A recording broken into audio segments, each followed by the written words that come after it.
अगर आप फैंसी कपड़ों के दामन पर साफ, नफीस और प्रोफेशनल कटवर्क करना चाहती हैं, लेकिन काविया इस्तेमाल करते वक्त ये डर होता है कि कहीं कपड़ा खराब ना हो जाए, तो आज की ये वीडियो आपके लिए बहुत फायदेमंद है। इस वीडियो में मैं आपको काविया के जरिए फैंसी कपड़े के दामन का कटवर्क आसान और महफूज तरीके से करना सिखाऊंगी, ताकि बिगिनर्स भी बगैर किसी परेशानी के ये काम कर सकें। सबसे पहले दामन को किसी हमवार और सख्त सतह पर अच्छी तरह सीधा बिछा लें। इस बात का खास ख्याल रखें कि कपड़े में कोई शिकन या फोल्ड ना हो, क्योंकि ज़रा सी नाहमवारी भी कटवर्क को ख़राब कर सकती है।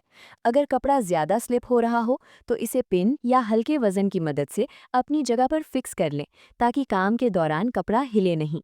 अब काविया को हल्के हाथ से पकड़ें और याद रखें कि काविया कभी भी जोर लगाकर नहीं चलाया जाता।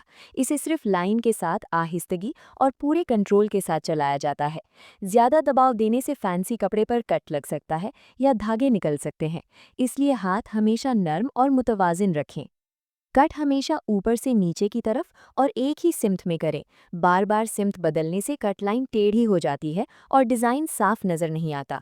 हर स्ट्रोक के बाद काविया को दोबारा लाइन पर रखें और आराम से आगे बढ़ें। जल्दबाजी से गुरेज करें, क्योंकि फैंसी कपड़ों पर काम करते वक्त सब्र और एहतियात बहुत ज़रूरी होती है। फैंसी कपड़ों के साथ काम करते हुए ये बात हमेशा याद रखें कि ये कपड़े आम कपड़ों के मुकाबले में ज़्यादा नाजुक होते हैं, इसलिए बेहतर यही है कि पहले किसी एक्स्ट्रा कपड़े पर प्रैक्टिस कर ली जाए। खास तौर पर बिगिनर्स के लिए प्रैक्टिस बहुत ज़रूरी है, क्योंकि इससे असल कपड़े पर काम करते वक्त गलती के इम्कानात कम हो जाते हैं। जब कटवर्क साफ, हमवार और एक जैसा होता है, तो दामन का डिज़ाइन बहुत नफीस और महंगा नज़र आता है, चाहे कपड़ा सादा ही क्यों ना हो।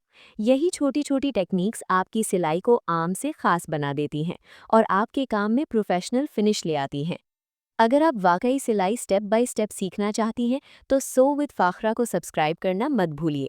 मेरी सोइंग कोर्स प्लेलिस्ट में बिगिनर्स के लिए आसान और मुकम्मल क्लासेस हैं। वीडियो पसंद आए तो लाइक करें और अगर कोई सवाल हो तो कमेंट में ज़रूर पूछें। अल्लाह हाफिज़।